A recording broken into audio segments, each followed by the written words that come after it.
November 1997. Sydney. T1 float announcement.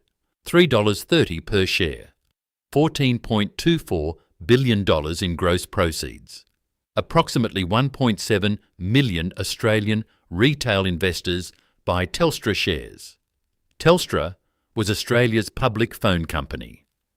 96 years earlier at Federation, Sir John Forrest opened the Postmaster General's Department under Prime Minister Edmund Barton. 96 years of continuous Commonwealth ownership. 14 years later, in August 2011, the Future Fund cut its Telstra shareholding to 0.8% under the Gillard Labor government. In June 2021, the Future Fund led the consortium that bought 49% of Telstra's mobile tower infrastructure for $2.8 billion. In 2026, Telstra Group Limited market capitalisation is approximately 57 billion Australian dollars. Vicky Brady is CEO. Payphones free. Free to use since August 2021. Australia sold its phone company to itself, then bought pieces back at a markup. The signs came down. The payphones stayed. Before we go any further, if you want to keep these stories alive, I created a book with the complete Australian lost factories. The workers, the gates, the Australian made. All gone. The link is on the first line of the description. Back to the story. Chapter 1, November 1997. November 1997. Sydney, Australian Securities Exchange. The Howard Government T1 privatisation float of Telstra Corporation Limited. Retail share price $3.30 per share. Institutional book build $3.40. Total tranche size 33.3% of the Australian government ownership sold. Gross proceeds $14.24 billion. Approximately 4.29 billion shares issued. Approximately 1.7 million Australian retail investors buy Telstra shares. The Sydney Morning Herald calls them mums and dads. Direct costs of the sale $276 million, 1.9% of gross proceeds, the largest Australian equity offering in Australian corporate history to that date. The share offer is structured as partly paid instalment receipts at $1.95 per instalment, designed to maximise retail participation. First instalment payable at application, second instalment payable, November 1998. $1.15 billion is earmarked for the Natural Heritage Trust, environmental protection programs.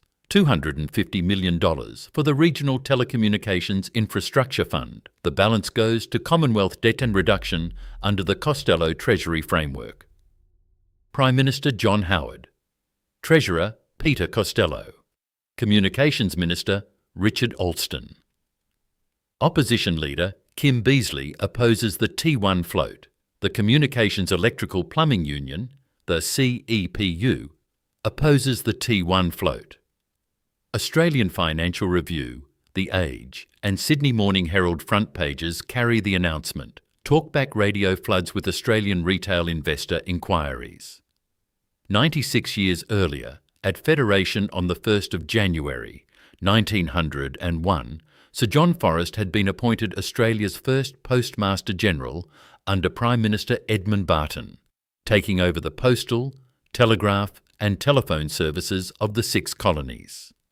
Sir Robert Townley Scott was appointed as the first permanent secretary from the 1st of July, 1901, until the 31st of December, 1910.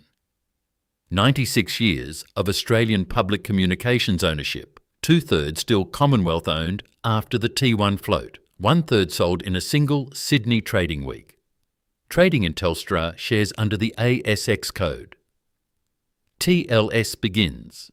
To understand what was killed by the T1 float, we have to go back 96 years, to Sir John Forrest opening Australia's first Commonwealth department at Federation. We have to go back to Sir Daniel McVeigh and the Second World War. We have to go back to the Vernon Commission of 1973 and Whitlam Labor's Telecom Australia reforms of 1975. We have to go back to Bob Somervale's Australian Telecommunications Commission and the 84,000 full-time Telecom Australia employees of 1989. And we have to walk into any Australian country town in 2026. The public payphone is still there, free to use since August 2021. Chapter 2. Federation, 1st January 1901. 1st of January 1901. Federation Day. The Postmaster General's Department is established as one of the first Commonwealth Government departments under Prime Minister Edmund Barton. The largest Commonwealth enterprise at inception. John Doyle, in Crossed Lines, the definitive PMG history, describes it as a colossus dwarfing every other Australian enterprise. Sir John Forrest is appointed as Australia's first Postmaster General. Sir Robert Townley Scott is appointed as the first Permanent Secretary, effective the 1st of July, 1901. He will hold the position until the 31st of December, 1910. The PMG absorbs the postal, telegraph and telephone infrastructure of the 6 colonies. Approximately 3,000 post offices, approximately 33,000 telephones, approximately 43,000 miles of telegraph line. The Adelaide to Darwin Overland Telegraph. Australia's first telegraph line had run Melbourne to Williamstown in 1854, 47 years before Federation. The Post and Telegraph Act 1901 abolishes intercolonial postage differentials. From that first Federation Day, the price of a stamp is the same in Perth, Adelaide, Melbourne, Sydney, Brisbane and Hobart. The PMG scope expands across 7 decades of unified public ownership, post, telegraph, telephone, wireless and radio telegraphy from 1912, coastal radio infrastructure engineered by John Graham Balsillie, broadcasting oversight from the 1920s. The Australian Broadcasting Commission is established as a separate entity in 1932. Product line expansion, rotary, dial to STD to, satellite to mobile to internet, all built inside the same Commonwealth department. The PMG becomes the national employer of Australian telegraph operators, telephone switchboard operators, mail sorters, wireless engineers, radio technicians, and postal delivery workers. Every Australian town has a PMG post office. Every Australian household with a telephone has a PMG line. A note on the institutional identity that will matter later in this story. The PMG was not a corporation. The PMG was not a business. The PMG was a Commonwealth Government department reporting directly to the Postmaster General as a Cabinet Minister. Its workforce were Commonwealth public servants. Its infrastructure was Commonwealth Crown property. Its revenue went to consolidated revenue. This is important context for what happens next. Sir John Forrest, first Postmaster General, hands over to successors across the following 4 decades. And in December 1939, 3 months after the Second World War began, a Scottish-born Australian civil servant named Sir Daniel McVeigh was appointed Director General of Posts and Telegraphs. Chapter 3. Sir Daniel McVeigh, December 1939. December 1939. Melbourne. Prime Minister Robert Menzies has declared war on Nazi Germany, following Britain's declaration in September 1939. Sir Daniel McVeigh is appointed Director General of the Postmaster General's Department. Born Carenshaw, Stirlingshire, Scotland, 1892. Emigrated to Australia in the early 20th century. Joined the PMG as a clerk in 1914, the year the First World War broke out. a Scottish-born civil servant who would rise through 25 years of PMG service to Director General. 25 years after joining as a clerk, McVeigh inherits the largest Commonwealth department at the start of Australia's Second World War. His predecessor, Sir Harry Percy Brown, Director General from 1923 to 1939, had sat on the 1938 to 1939 Defence Communications Committee, completing arrangements for the wartime control of communications. Brown's resignation was announced on the 3rd of October 1939, 1 month after the war began. The Australian Dictionary of Biography on McVeigh. As Director General of Posts and Telegraphs, McVeigh played a key part in marshalling Australia's postal, telecommunication and economic resources for the war effort. The Darwin to Adelaide Trunk Carrier Network. From mid-1941, at Army request, PMG builds the north-south telecommunications backbone, 3-channel carrier plus repeater stations at Alice Springs, Barrow Creek, Tennant Creek, Newcastle Waters, Larimer, Pine Creek. The north-south trunk paralleled the historic overland telegraph route completed in 1872. 19th of February, 1942. The Darwin Post and Telegraph Office takes a direct air hit in the first Japanese air raid on Darwin. Over 200 Australians killed across Darwin that day. The PMG facility damaged. Operations relocated. The East-West Transcontinental Telephone Line upgrade. War Cabinet authorises £150,000 in 1941. First 3-channel carrier in service October 1942. Fully complete July 1945. Perth to Adelaide to Sydney, secured for wartime communications. The PMG Research Laboratories under Sidney Herbert Witt. Director from 1923 to 1945. The father of Australian radar. 20-plus secret radar projects with the Council for Scientific and Industrial Research. The Werribee Receiving Station. The Shepparton shortwave transmitter that became Radio Australia in 1941. Australia's international broadcasting voice to the Pacific Theatre. The PMG conducts systematic wartime censorship of telegrams with the Department of the Army. Amalgamated Wireless Australasia, Sir Ernest Fiske's Sydney wireless manufacturer, supplies teleradio sets to Allied wartime communications separately from PMG operations. McVeigh steps down as Director General in December 1946, after guiding the PMG through the entire Second World War and demobilisation. And in 1946, 4 months before McVeigh stepped down, the Chifley Labor government established the Overseas Telecommunications Commission. Chapter 4. I Am Work, May 1940, Melbourne. Prime Minister Robert Menzies appoints Essington Lewis Director General of Munitions. On the wall of Lewis's office at Munitions Headquarters, framed in block capitals, I Am Work, different institution, same industrial mobilisation logic. The PMG under Sir Daniel McVeigh was not munitions. The PMG was not steel. The PMG was Australia's national communications infrastructure. Every telegraph, every telephone, every wireless transmission, every wartime coded message relay from the moment of federation onwards. But the moral flaw of the PMG enterprise is the same industrial scale commitment that Lewis embodied for Australian wartime manufacturing. Sir John Forrest founded the department in 1901. Sir Harry Brown modernised it through the interwar decades.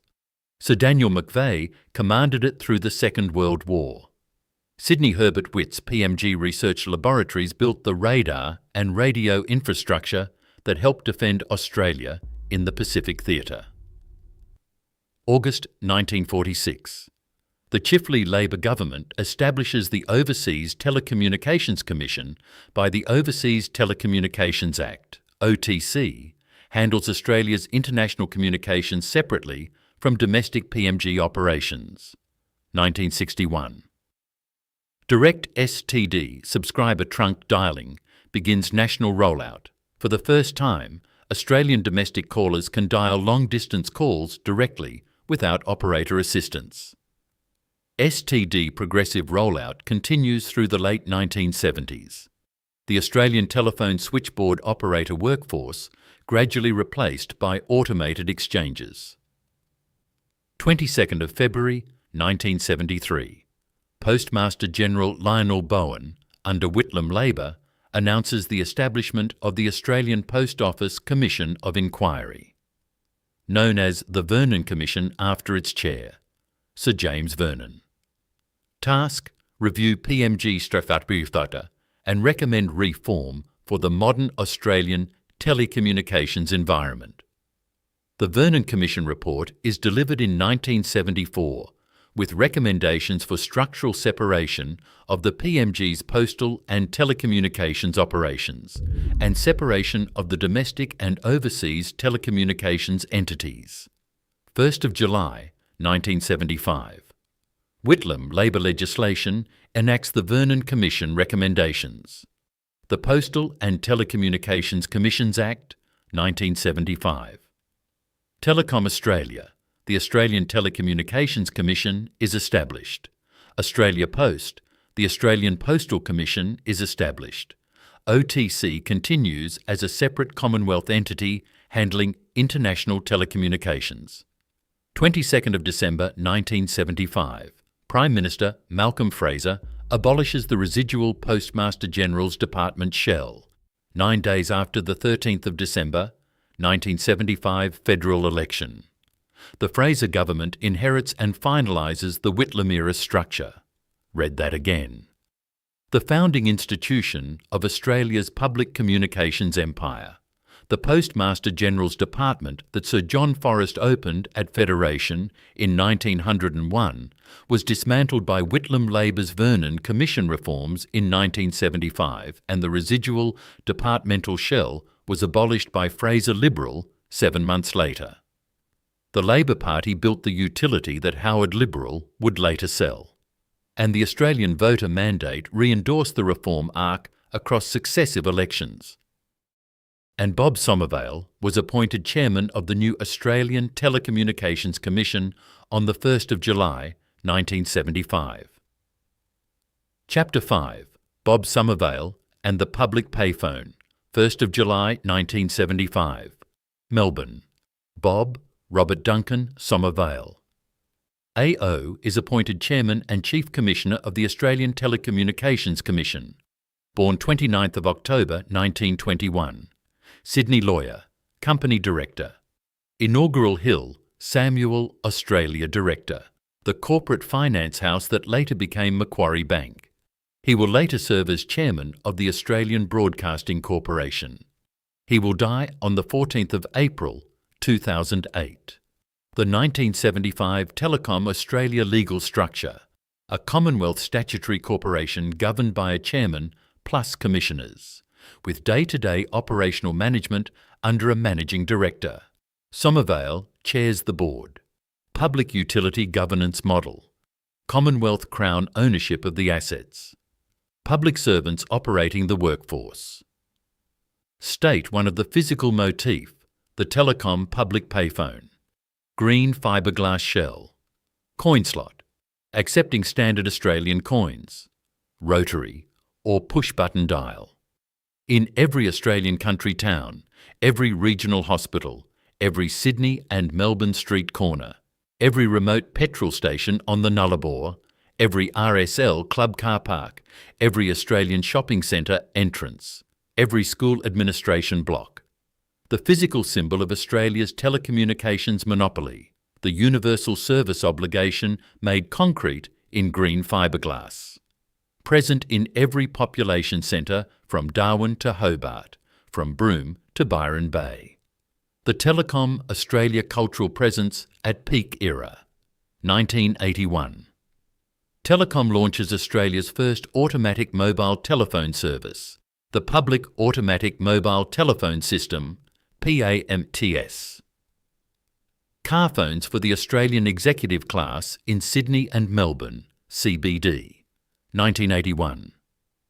AOSAT, the Australian Domestic Satellite Government Business Enterprise, is formed with the Commonwealth holding 75% and Telecom Australia holding 25%. Domestic satellite communications, remote area telephony and outback broadcasting. Direct STD rolls out to complete national coverage by the late 1970s. Every Australian long-distance call from Perth to Sydney routed through telecom infrastructure at Commonwealth regulated tariffs. 1989. Telstra full-time workforce reaches 84,000 employees per academic industrial relations study, the defensible historical peak, a workforce equivalent to a mid-size Australian city. Every Australian household has a telecom phone bill. Every Australian country town has a telecom public payphone. Every Australian mobile call goes through telecom infrastructure. Every Australian long-distance call is a telecom transaction generating Commonwealth revenue. Here's the thing. By 1989, 74 years after Sir John Forrest opened the PMG at Federation, Australia's public communications empire had reached 84,000 full-time employees, national mobile telephony coverage, satellite oversight and universal service obligations across every rural and remote Australian address. Peak Bob Somervale era Telecom Australia, the Vernon Commission's Whitlam era institutional design at maximum operational scale. 1st of February 1992. Telecom Australia merges with OTC to form the Australian and Overseas Telecommunications Corporation, AOTC. Frank Blount is appointed CEO, April 1993. The Telstra brand is adopted, initially for international operations, July 1995. Full rebrand to Telstra Corporation Limited, 1997. The Telecommunications Act opens full competition to the Australian market. And in November 1997, John Howard's government launched the T1 privatisation float. Chapter 6. Howard, Costello, Alston. November 1997. Sydney. Australian Securities Exchange. T1 float. Prime Minister John Howard. Treasurer Peter Costello. Communications Minister Richard Alston. Retail price $3.30 per share. Institutional book build $3.40. Gross proceeds $14.24 billion. Approximately 1.7 million Australian retail investors participate, sold as partly paid instalment receipts at $1.95, designed to maximise mums and dads' retail participation. The share offer is oversubscribed. Australian small superannuation funds and retail investors dominate the retail allocation. Labor opposition leader Kim Beazley opposes T1. The Communications Electrical Plumbing Union opposes T1. Trading opens on the ASX under code TLS at a first-day premium above the retail issue price. Howard wins the 3rd of October 1998 federal election with a reduced majority, but the coalition mandate preserved. October 1999, T2 float. Retail price $7.40 per share. Institutional $7.80. Gross proceeds $16.0 billion. Additional 16.6% of Commonwealth ownership sold. Commonwealth ownership reduces to approximately 50.1%. The Australian retail investor base broadened again. Howard wins the 10th of November 2001 federal election following the September 11 attacks and Tampa asylum seeker crisis. Howard wins the 9th of October 2004 federal election with a decisive majority. The Australian voter mandate for privatisation is re-endorsed at 3 consecutive federal elections. 25th of August 2006. Howard Government Cabinet decision to complete T3. 24th of November 2006. T3 float completed. Retail price $3.60 per share. Institutional $3.70. Approximately $15.5 billion in proceeds. $4.2 billion plus shares sold. Commonwealth ownership reduces to approximately 17%. The remaining 17% is transferred to the newly established Future Fund. Second largest global equity offering of 2006 after the Industrial and Commercial Bank of China. 13th of November 2006. Peter Costello launches the Future Fund in Melbourne. Founding Chairman David Murray, former Commonwealth Bank of Australia CEO. Founding Guardians: Geoffrey Brown, Susan Doyle, John Mulcahy, Trevor Rowe, Brian Watson and John Patterson. Seed capital $60.5 billion. Costello's 10th anniversary UBS speech in November 2023 would later state that the seed capital was funded out of 2004, 2005 and 2006 budget surpluses totalling $51.3 billion, plus $9.2 billion of Telstra shares deposited to the fund, with no future capital injection since. The T1 to T3 clean arithmetic, 100% Commonwealth ownership in October 1997. Approximately 17% Commonwealth ownership held by Future Fund in November 2006. 9 years, 3 tranches, 3 elections, 3 consecutive Howard mandates for privatisation. And on the 1st of July 2005, 16 months before T3, Sol Trujillo became CEO of Telstra Corporation Limited. Chapter 7. Sol Trujillo and the Three Amigos. 9th of June 2005. Melbourne. Telstra Headquarters. Telstra Chairman Donald Mulcahy announces the appointment of Solomon D. Trujillo as CEO of Telstra Corporation Limited. Effective date 1st of July 2005. Age 53. Educated at the University of Wyoming. 26 years at US West, 5 as Chairman, CEO and President of the American Telecommunications Corporation. Later CEO of Graviton in San Diego, later CEO of Orange Special Anonymous in London. CNN calls him the first American to lead a CAC 40 company. Fixed remuneration, $3 million Australian dollars per year, per Telstra's AFFY 2005 Securities and Exchange Commission Form 6K and Form 20F filings. Trujillo imports 3 American executives to Melbourne. The Australian financial press names them the Three Amigos. Greg Wynn, Chief Operations Officer. Appointed 11th of August 2005. Ex-US West. Phil Burgess, Group Managing Director, Public Policy and Communications.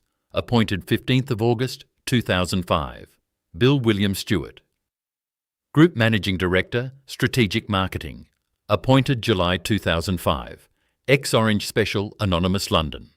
2005. Trujillo announces a plan to cut 12,000 jobs over 5 years. Telstra, full-time workforce trajectory, 1989, 84,000 full-time employees. 1995, approximately 73,000. 2003, 37,169. Trujillo era acceleration. Share price under Trujillo falls approximately 38%. Comparison against S&P ASX 200 over the same period, minus 13%. Read that again. In 2005, 16 months before John Howard's T3 completed the privatisation transfer to the Future Fund, an American CEO paid $3 million Australian dollars per year announced plans to cut 12,000 Australian Telstra jobs over 5 years, and the share price fell by nearly 40% under his tenure. Trujillo clashes with a CCC chairman, Graham Samuel, across regulatory positions. Trujillo clashes with the Rudd Labor government elected in November 2007 over NBN policy. 26th of November 2008. Telstra submits a non-compliant NBN tender to the Rudd government's NBN request for proposal. 15th of December 2008. Telstra is excluded from the NBN tender process. 26th of February 2009. Trujillo's resignation is announced. At a press doorstop, reporters ask Prime Minister Kevin Rudd what his parting words for Trujillo would be. Rudd's response? One word: adios. Mid-May 2009.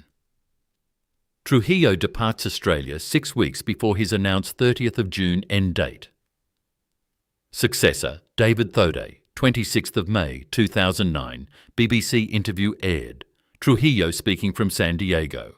Asked whether there was racism in Australia, Trujillo says, "I think it was evident in a lot of ways with me personally, but more importantly with others." Asked about Australia versus the United States, Trujillo says, "I would say that Australia definitely is different from the United States.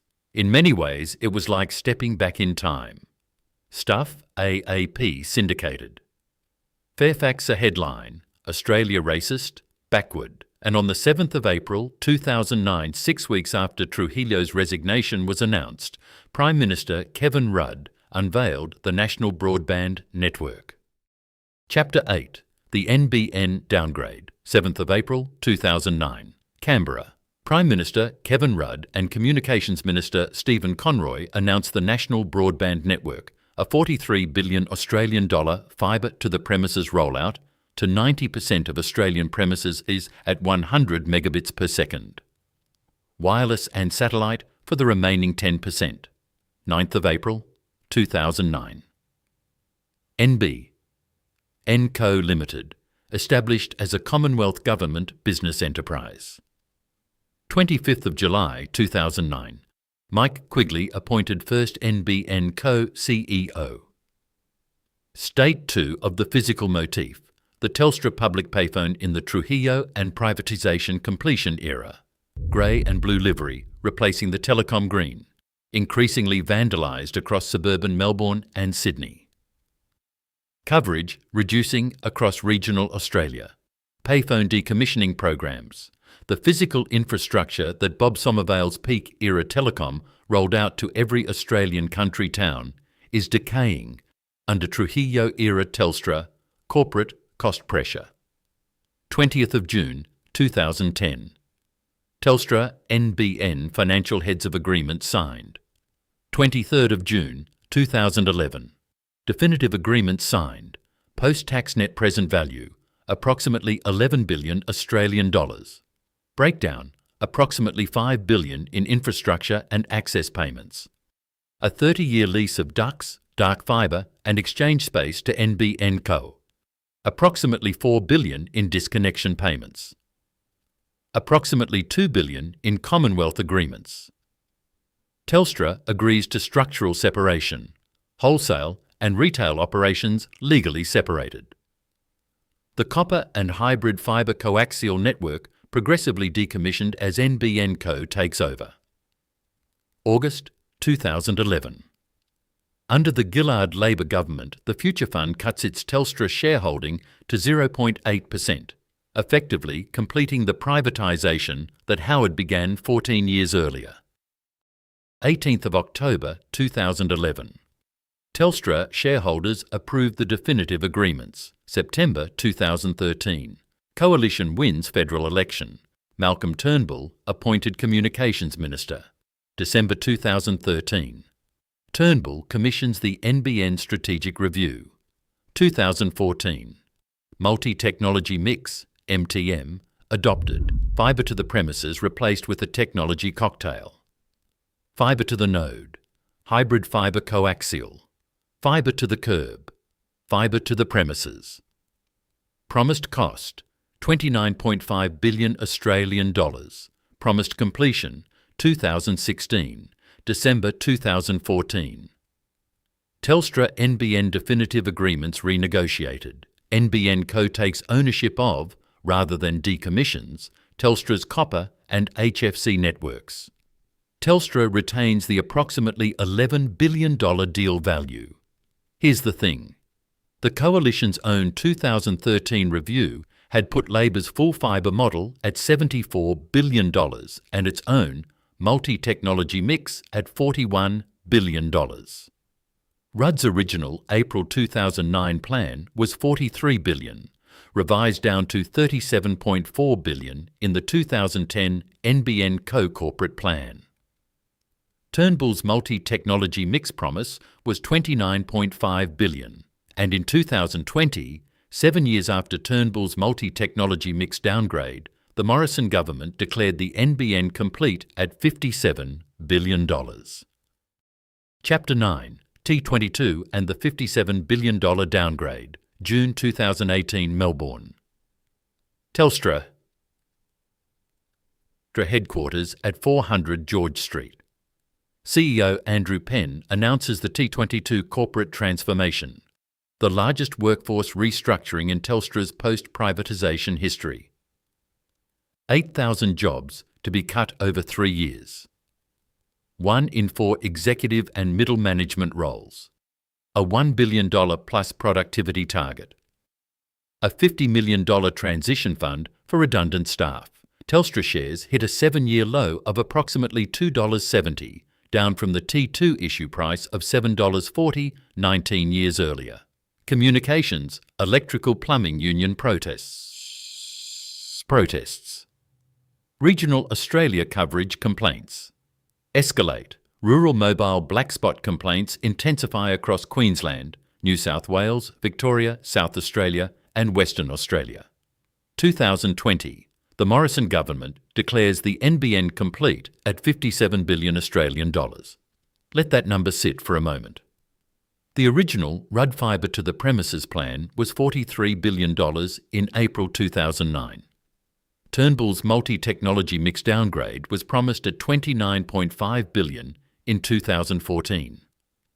The actual declared complete cost in 2020 was $57 billion. The coalition promised a cheaper NBN by adopting the multi-technology mix. The final multi-technology mix NBN cost more than Rudd's original fibre to the premises plan. Approximately $14 billion in cost blowout, above the original 2009 Rudd fibre to the premises budget. Approximately $27.5 billion in cost blowout above Turnbull's 2014 multi-technology mix promise. Regional Australia now on fibre to the node copper connections instead of fibre to the premises. Suburban Sydney and Melbourne on hybrid fibre coaxial, where the original 2009 plan promised fibre. Australian broadband speed and affordability remain persistent, political concerns, by 2024. 13th of May 2021. Federal Court penalty. $50 million Australian dollars against Telstra Corporation Limited. The case, ACCC versus Telstra Corporation Limited, 2021. Federal Court of Australia, 502. Presiding Judge, Justice Deborah Mortimer. The finding, unconscionable conduct toward 108 Indigenous customers across 5 Telstra-branded stores in Alice Springs, Casuarina, Palmerston, Arndale and Broome between January 2016 and August 2018. Average debts over $7,400 per customer, the second highest penalty ever imposed under the Australian consumer law at that date. ACCC Chairman Rod Sims. Sales staff in these Telstra-branded stores used unconscionable practices to sell products to dozens of Indigenous customers who, in many cases, spoke English as a second or third language. 8th of August 2021. Telstra announces public payphones nationwide are free to use. No coin required. Free calls to any Australian number. Free calls to any Australian mobile. And on the 30th of June 2021, 6 weeks after the Federal Court penalty, Telstra announced Amplitel. Chapter 10. Amplitel and the Future Fund Recursion, 30th of June 2021. Melbourne. Telstra announces the Amplitel joint venture, the sale of 49% of Telstra Infraco Towers, the passive mobile tower infrastructure business, for $2.8 billion Australian dollars. Consortium buyers, the Future Fund, plus the Commonwealth Superannuation Corporation, plus SunSuper, now the Australian Retirement Trust. Managed by Morrison and Company, HRL Morrison. Approximately 8,200 towers, including over 5,500 mobile towers. Telstra Infraco Towers valued at $5.9 billion. 28 times FY 2021 pro forma enterprise value to earnings before interest, tax, depreciation and amortisation after leasing. Telstra retains 51%, rebranded to Amplitel effective 1st of September 2021. Future Fund CEO Dr. Raphael Arndt cites digital infrastructure exposure as the strategic rationale. And this is where it gets genuinely insane. The Future Fund, established by Peter Costello on the 13th of November 2006, with $60.5 billion in seed capital, including $9.2 billion in Telstra shares from the T3 float, sold its Telstra shares down over 5 years. In August 2011, under the Gillard Labor government, the Future Fund cut its Telstra holding to 0.8%, effectively completing the Howard privatisation that had begun with TAN 14 years earlier. 15 years after that August 2011 near-complete divestment, in June 2021, the Future Fund led a consortium that bought back 49% of Telstra's mobile tower infrastructure for $2.8 billion. The Future Fund, the sovereign fund built from selling Telstra to the Australian public, became a part owner of Telstra's mobile tower infrastructure again. The Australian public sold its phone company to itself, then bought pieces back at a markup. 20th of October 2022, Telstra Group Limited restructure effective. Top Hat Holding Company, Telstra Group Limited established above 4 operating subsidiaries. Telstra Limited, Servco, Retail plus Active Mobile Network plus Spectrum, Infraco Fixed, Copper plus Fibre plus Ducts plus Subsea Cables. Amplitel, the 51% owned mobile towers. Telstra International. First announced November 2020, approved by shareholders and by the New South Wales Supreme Court through a scheme of arrangement, completed 1st of January 2023, 1st of September 2022. Vicky Brady becomes CEO of Telstra Group Limited, 21st of May 2024. Brady announces 2,800 redundancies by the end of 2024, mostly Telstra Enterprise, framed around artificial intelligence transition and generative AI operational deployment. Communications Workers Union Secretary James Perkins criticises the 2024 redundancies as accelerating the workforce decline from Bob Somervale's peak telecom era, February 2024. Greg Combet, former ACTU Secretary and Labor Cabinet Minister, succeeds Peter Costello as Future Fund Chairman. And the payphones that Bob Somervale rolled out to every Australian country town in the 1970s are still standing in 2026, free to use since the 8th of August, 2021. Chapter 11. The Free Payphone. Walk into any Australian country town in 2026. Find the corner where the public payphone used to be. The telecom green fiberglass shell has been replaced by Telstra grey and blue, but the payphone itself is still there. Coin slot disabled. Instructions on the receiver read, dial the number. No charge. Free calls anywhere in Australia. Free calls to any Australian mobile. Approximately 15,000 public payphones remain across the Australian network, free to use since the 8th of August 2021 under the Andrew Penn CEO era decision. The rationale: universal service obligations inherited from Bob Somervale's Telecom Australia era. The residual public utility function of a fully private corporate holding company. State 3 of the physical motif, the 2026 free-to-use Telstra public payphone in the country town of Australia. Sir John Forrest's PMG built the coastal radio infrastructure that fed into these payphones. Sir Daniel McVeigh's wartime PMG built the trunk carrier network that connected them. Bob Somervale's Telecom Australia rolled them out to every rural address as universal service. John Howard's Telstra sold them into private ownership. Sol Trujillo's Telstra decommissioned thousands for cost efficiency. Malcolm Turnbull's NBN multi-technology mix left them connected to copper backhaul instead of fibre. And in 2026 they are free to use, a private corporation operating what remains of Australia's public phone empire. Here's the kicker. In Australia's peak public communications empire, the founding institution survived 4 generations of nation-building, from Federation-era Postmaster-General to Whitlam-era Telecom Australia to Howard-era Telstra Corporation. The company survived 2 world wars, the Great Depression, 6 changes of Commonwealth government and the arrival of radio, television, satellite, mobile telephony and internet. And then, within 14 years of the first Howard privatisation float, effective Commonwealth ownership fell from 100% to 0.8%. Read that again. Sir John Forrest's 1901 Postmaster General's Department at Federation survived 96 years under continuous Commonwealth ownership up to T1.